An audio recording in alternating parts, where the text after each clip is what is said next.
Saludos desde La Habana, es sábado 22 de noviembre de 2025. Yo soy Claudia Odet y de inmediato le presento los titulares de esta emisión.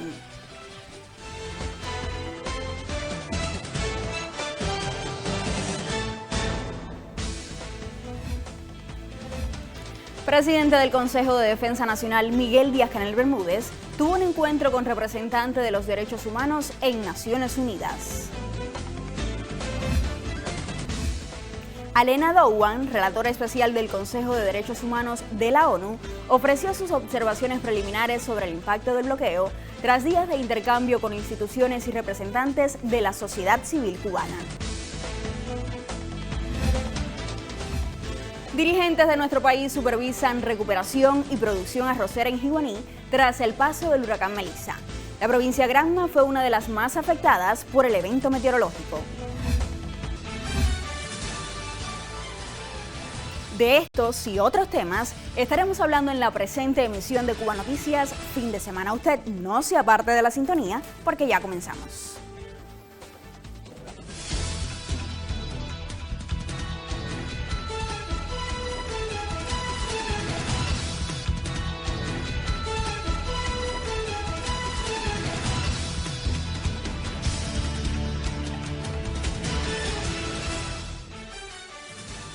Ya lo decíamos, el presidente del Consejo de Defensa Nacional, Miguel Díaz-Canel Bermúdez, tuvo un encuentro con Alena Douan, relatora especial del Consejo de Derechos Humanos de Naciones Unidas, sobre el impacto negativo de las medidas coercitivas unilaterales en el disfrute de los derechos humanos. Acompañaron al mandatario el miembro del Buró Político y ministro de Relaciones Exteriores de Cuba, Bruno Rodríguez Barrilla, así como otros funcionarios de la Cancillería. Durante el amplio diálogo, el mandatario expresó a la relatora especial que la inmensa mayoría de los cubanos han nacido bajo el bloqueo de los Estados Unidos y que la vida de todos está asignada por ese genocidio, política que recrudeció ese gobierno, comentó, desde el primer mandato de Donald Trump. Y insisto en el término recrudecimiento porque realmente es una cualidad que tiene el bloqueo en estos tiempos. Y tiene que ver mucho con las medidas que aplicó Trump en su primera administración de recrudecimiento del mismo. Y con la inclusión de Cuba en la lista de países que supuestamente apoyan el terrorismo. Lo de la lista es algo totalmente incoherente, además de falso, pero es incoherente dentro de la propia política norteamericana. Y le comento algo. Trump en su primera administración nos incluyó en la lista de países terroristas. Biden nos mantuvo. Al final de su mandato nos saca de la lista. Y cuando no habían pasado una decena de días que Trump toma la presidencia de nuevo, nos vuelve a incluir. Cuesta mucho trabajo comprender cómo los parámetros para incluir a un país en una lista que se supone que para los Estados Unidos es tan seria como esta pueden cambiar tan rápido de criterio. Pero lo cierto es que la inclusión en la lista es un golpe tremendo a las aspiraciones del pueblo cubano. El presidente cubano explicó en detalles a la relatora especial, con cifras y argumentos, los daños sociales y económicos causados a nuestro pueblo por el bloqueo y la inclusión de Cuba en la lista de supuestas naciones que patrocinan el terrorismo. Yo quiero agradecerle mucho durante su mandato todas las comunicaciones y los procedimientos del Consejo que ustedes han hecho al gobierno de los Estados Unidos por la aplicación del bloqueo, sus consecuencias hacia el pueblo cubano y por la inclusión de Cuba en la lista de países que supuestamente apoyan el terrorismo. Y quiero ratificar una vez más toda nuestra disposición, toda nuestra voluntad como país de apoyar su mandato y de cooperar con todos los mecanismos y procedimientos de derechos humanos dentro del Consejo. Por su parte, la relatora especial del Consejo de Derechos Humanos de Naciones Unidas sobre el impacto negativo de las medidas coercitivas unilaterales en el disfrute de los derechos humanos agradeció al jefe de Estado por la acogida. Expresó su solidaridad con el pueblo cubano por las consecuencias del huracán Melissa y manifestó su parecer sobre el impacto humanitario de las medidas unilaterales y coercitivas del gobierno de los Estados Unidos contra el pueblo cubano. Uno de los problemas de las medidas coercitivas unilaterales es que se utiliza una retórica de las sanciones que divide al mundo en buenos y malos y nadie es perfectamente consciente de las verdaderas consecuencias humanitarias que dañan. Durante los 5 años y medio que llevo ejerciendo este mandato de relatora especial me he esforzado por demostrar la necesidad de evaluar las medidas coercitivas unilaterales desde el punto de vista del derecho internacional y no de una legislación nacional que por la que se pueden abrogar la posibilidad de declarar que tienen derecho a hacerlo. Lamentablemente, el enfoque y la retórica tradicionales es que las medidas coercitivas unilaterales no afectan a los derechos humanos de la población y, sin embargo, es todo lo contrario. Por lo tanto, valoro los esfuerzos que han hecho estados como Cuba y que he hecho yo también para dar visibilidad a estas consecuencias.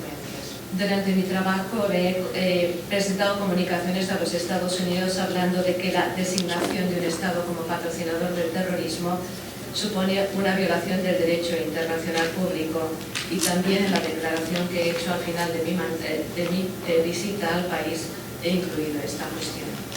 El mandatario trasladó a la excelentísima señora Alena Douhan el compromiso de Cuba con todos los derechos humanos y la disposición a debatir y dialogar, incluso en aquellos aspectos en que pudieran existir diferentes opiniones, a la vez que le reiteró el agradecimiento por estar en Cuba y por todo el tiempo dedicado a trabajar en los últimos 10 días con el pueblo cubano. Avanzamos con más sobre este tema. Alena Douhan, relatora especial del Consejo de Derechos Humanos de Naciones Unidas, en rueda de prensa efectuada en La Habana, instó al gobierno de Estados Unidos a poner fin a las medidas coercitivas unilaterales contra nuestro país, al afirmar que estas afectan a toda la población de la isla, impactando en sectores como la atención médica, la nutrición y la educación. Escuchemos una de sus intervenciones. 69% de los medicamentos necesarios para las personas que viven en Cuba no están disponibles. Por eso, actualmente observamos un aumento de las tasas de mortalidad. Es muy evidente en el marco de las estadísticas de la OMS que Cuba tenía la esperanza de vida mayor de la región, pero ahora se ha reducido porque no hay suficientes medicamentos, porque las materias primas no están disponibles para elaborar medicamentos en el país y porque los médicos no tienen la posibilidad de utilizar equipo que se ha estropeado porque no puede conseguir piezas de recambio o reactivos o insumos. Los ingresos insuficientes también socavan las capacidades de gobierno de mantener y mejorar la infraestructura fundamental y llevar a cabo proyectos de desarrollo vitales como el mantenimiento de las centrales eléctricas, sistema de abastecimiento de agua y saneamiento, carreteras, viviendas públicas, edificios públicos y viviendas. Los nuevos equipos y piezas de recambio no están disponibles o vienen de regiones lejanas con alto grado de costo y hasta meses o años de demoras. En otro momento de sus declaraciones, Alena Douhan afirmó que las medidas coercitivas unilaterales contra Cuba carecen de legitimidad y afectan los derechos humanos de la población. Las campañas de máxima presión, las amenazas a terceros estados, empresas y personas, así como la cualificación inicial y ulteriormente la redesignación de Cuba como estado patrocinador del terrorismo son contrarios al principio de igualdad soberana de los estados, la prohibición de injerirse en los asuntos internos de los estados, los principios de resolución pacífica de las controversias internacionales y de la cooperación de buena fe que constituyen normas imperativas del derecho internacional. Además, ningún estado puede ejercer jurisdicción sobre ningún otro estado como principio general de derecho y, por lo tanto, ninguna designación como estado patrocinador del terrorismo es permisible. Primera pausa informativa en la presente emisión de Cuba Noticias. Fin de semana. Usted no se aparte de la sintonía. Continúe con la señal de Cuba Visión Internacional.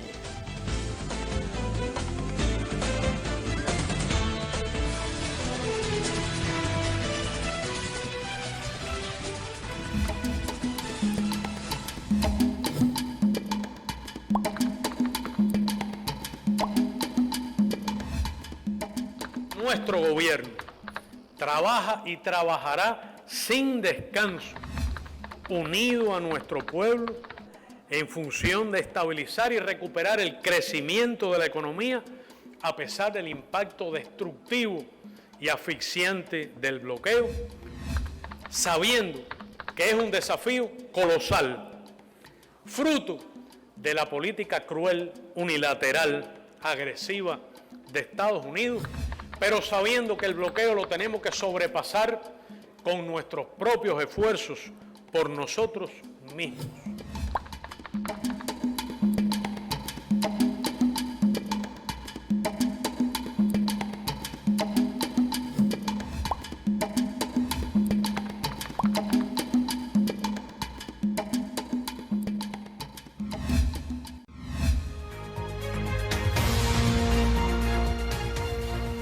Avanzamos con más. La sesión final de la COP30, programada para el pasado viernes, continúa este sábado luego de un estancamiento en las negociaciones. La colega Diana Rosa Schlaster nos acerca a lo que ha ocurrido en las últimas horas.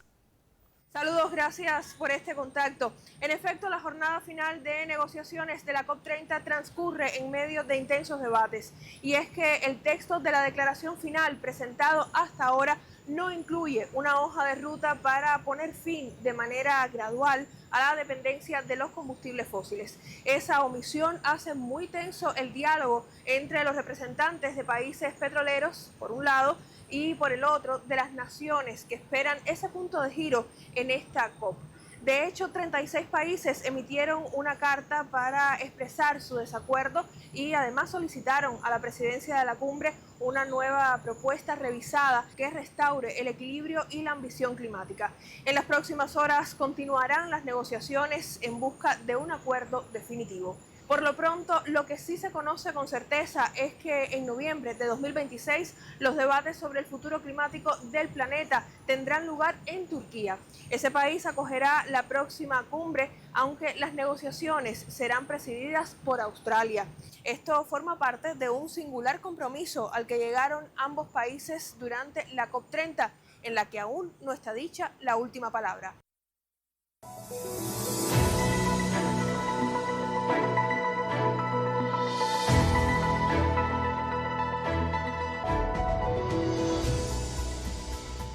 Momento en la presente emisión de Cuba Noticias Fin de Semana de conocer cómo se comportarán las variables meteorológicas para las próximas horas. Para ello hacemos contacto con la máster en ciencias, Ailín Justiz. Saludos, Ailín. Muchísimas gracias, qué gusto saludarlos y también a los que están en nuestra compañía en esta emisión de Cuba Noticias Fin de Semana. Sobre el territorio cubano durante las últimas jornadas ha permanecido la influencia de las altas presiones con una masa de aire seco y estable con bajo contenido de humedad y eso en general ha estado limitando las precipitaciones. Algunos intervalos nubosos con chubascos de forma ocasional llegan a zonas de la costa norte oriental por los vientos que vienen desde el nordeste y hasta el momento los acumulados resultan poco significativos. También la presencia de una vaguada a 5 kilómetros de altura justo sobre el centro de Cuba estará incrementando de manera puntual algunas lluvias también en el oriente del país. Esta próxima jornada de domingo en los destinos turísticos de la región occidental será un día de muy poca nubosidad, mucho sol, escasas precipitaciones y temperaturas que se mantienen todavía en el entorno de los 28 y 29 grados Celsius hasta 27 grados en el caso del destino turístico de Varadero en el norte de Matanzas. Asimismo, en el centro del país todavía son posibles en las primeras horas del día intervalos nubosos llegando a Cayo Coco, a Cayo Guillermo y en Playa Santa Lucía, donde no se descarta la posibilidad también de aisladas lluvias, sobre todo en las primeras horas de la jornada y luego al anochecer.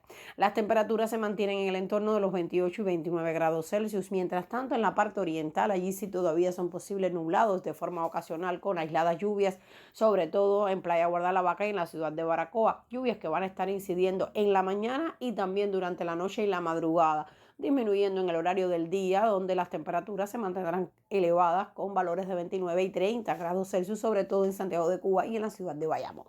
La salida del sol por el extremo más oriental del país será aproximadamente a las 6:09 de la mañana. 5:56 de la tarde se estará poniendo por Cabo San Antonio en el extremo occidental de Pinar del Río y la luna sigue su fase de luna nueva. Así que ya usted sabe, próxima jornada de domingo en Cuba con pocas precipitaciones, solo aislados chubascos en los destinos turísticos del norte de la región oriental. Yo regresaré en otra emisión. Hasta entonces, como siempre, disfrute su destino Cuba y tenga una excelente jornada.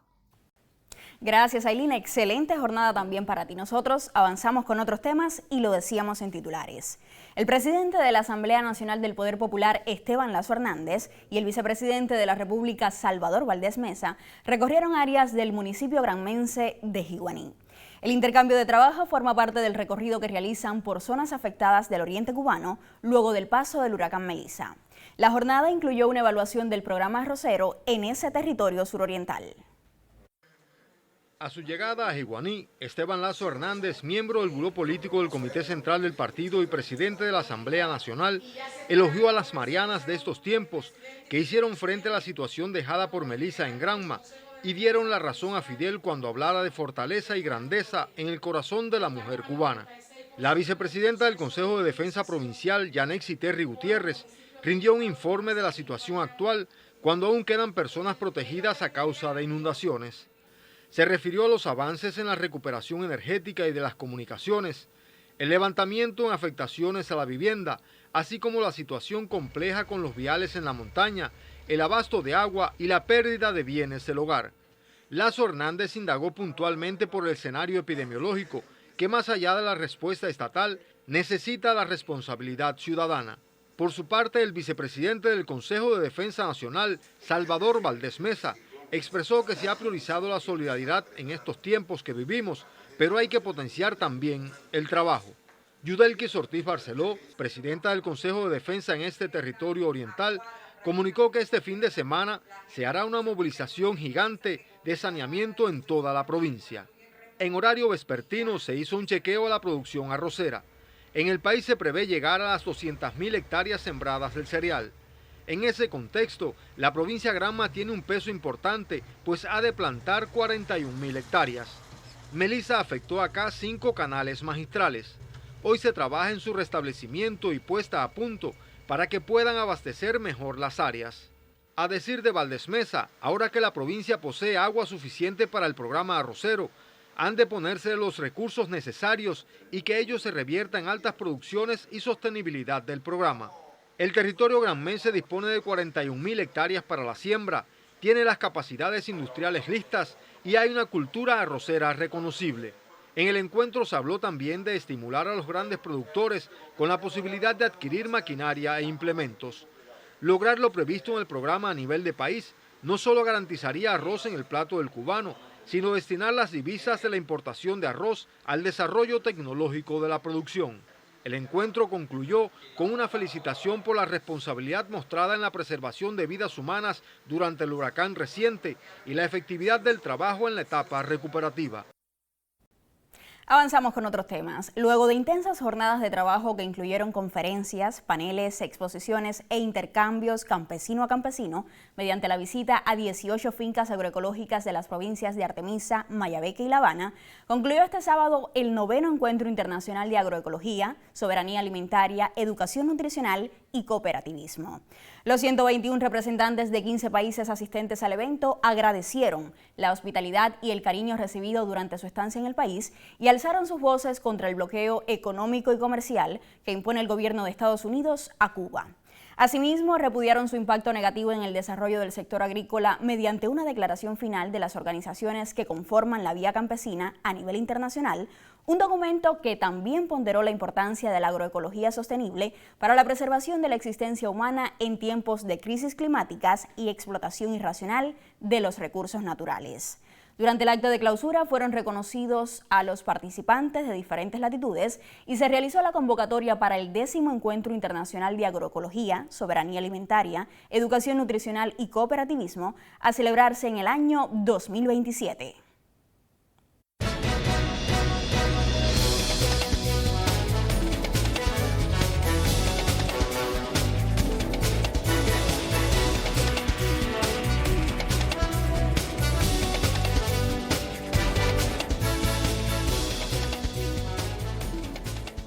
Momento en la presente emisión de Cuba Noticias Fin de Semana de conocer sobre el apasionante mundo de los deportes. Para ello, ya le estoy dando la bienvenida en el estudio al colega Rodolfo Durán Almeida. Saludos, Durán. Muchísimas gracias, Claudio. Un gusto, como siempre, poder compartir contigo aquí en Cuba Noticias en esta emisión sabatina. Un saludo para todos. Vamos con los deportes. La selección de voleibol categoría sub-17 de Cuba clasificó a las semifinales del Campeonato Continental Norseca que tiene lugar por estos días en Nicaragua. El colega Embare Miguel nos amplía en el siguiente reporte. El equipo masculino cubano de voleibol, categoría sub-17 años, clasificó a las semifinales del torneo continental Norseca. Los nuestros vencieron a Costa Rica en los cuartos de final 3-2 con parciales de 25-18, 25-22, 23-25, 12-25 y 15-10, luego de haber iniciado con ventaja de 2-0. Reinaldo Márquez, jugador de 15 años y 1,93 m de estatura, fue el líder anotador del encuentro. El antillano registró 27 puntos, 22 de ellos en ataques y 5 en servicios. Además, también es líder anotador del certamen con 70 unidades. Este sábado en la noche jugarán la semifinal ante el representativo de Estados Unidos. Este Continental ofrece un boleto para el Campeonato Mundial de Voleibol Sub-17 de 2026, cita que tendrá lugar en Doha, Qatar. En Barek Miguel Elba Valdés, Cubavisión Internacional. Tendrán que tomar desquite de Estados Unidos para poder llegar a la final dominical, en la que estarían enfrentando entonces al vencedor entre México y Puerto Rico. En otras noticias, amigos, el beisbolista Esteban Terry remolcó el pasado jueves en las carreras del empate y la ventaja en la victoria que consiguieron los Cocodrilos de Matanza frente a los Leones de Industriales en el único choque que hasta ahora han ganado los yumurinos. A esta hora de la tarde, pasadas las 14, el polivalente jugador busca junto a su equipo igualar la serie particular que tiene como sede el Estadio Yumurino Victoria de Girón. Sobre todo hicimos un meeting antes de ir a batear y olvidar el juego ayer. Ayer se me dio una situación con una jugada ahí y los profesores hablaron conmigo junto al psicólogo de que no quisiera hacerlo todo yo, que este también es un equipo de 9 personas y estuvimos hablando en el meeting para olvidar la derrota de todo eso, para que el resultado no saliera. Primero pasé por la lucha en los torneos por ahí, como se dice aquí en Matanza, en algunas ligas, las liguitas, me fui incorporando al béisbol, pasé por la categoría sub-23 y después por cosas, no era el momento, tuve que partir a Pinar del Río y se me dio la oportunidad este año para jugar y estuve jugando los torneos por aquí en la liga del verano, la del invierno y hasta ahora todo me está saliendo bien, gracias a Dios. No, que vengan a apoyarnos, Nosotros a veces queremos que las cosas nos salgan bien, pero hay que estar en el terreno, no siempre sale bien, pero mientras que tengamos el apoyo de ellos y no nos ofendan y estén con nosotros, trataremos de darle el máximo del terreno.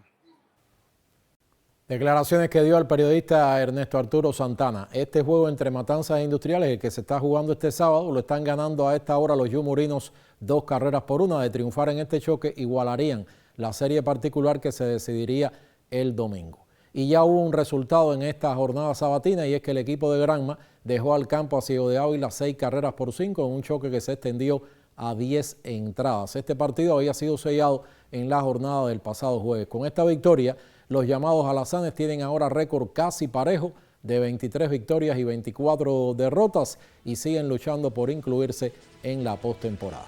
Con esta nos despedimos, Claudia. Regresamos con más deportes en nuestra próxima emisión a las 18 horas local.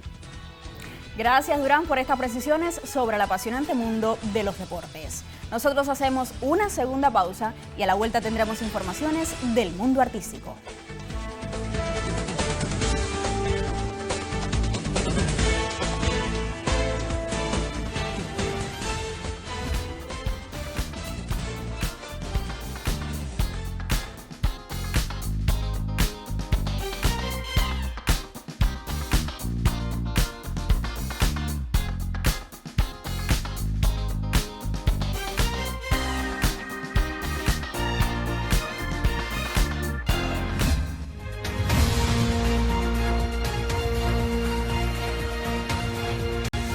Y en el contexto de la 29ª edición del Festival Internacional Afrocaribeño, la Orquesta Cubana Failde ofrecerá este sábado un concierto en el Zócalo Plaza de Armas de Veracruz, en México. Dicha presentación forma parte del recorrido que realizan desde principios de noviembre por la Nación Azteca, que incluyó su participación en el Gran Baile de Danzón en el Zócalo de la Ciudad de México, donde representaron a Matanzas y a Cuba como cuna de esta expresión musical. Asimismo, aprovecharon su estancia en el país para producir un nuevo material musical en los estudios Colibrí, ubicados en Toluca. El Festival Internacional Afrocaribeño se erige como un espacio para celebrar y valorar la herencia afrodescendiente, reconocida en esta ciudad como la tercera raíz. Su huella se manifiesta en la música, la danza, la gastronomía y diversas expresiones culturales que enriquecen la identidad veracruzana. Durante su recorrido en la ciudad visitaron la estatua que rinde homenaje al bárbaro del ritmo, Benny Moré, ubicado en el callejón de La Lagunilla. Mueve la cintura y los hombros. Mueve la cintura y los hombros. Mueve la cintura y los hombros.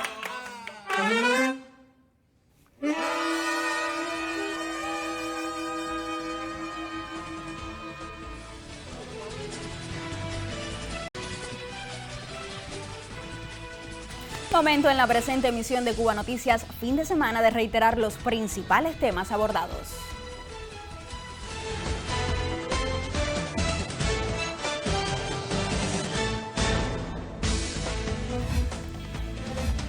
En nuestra emisión le informamos de la reunión tenida entre el presidente cubano y la representante de la ONU sobre derechos humanos.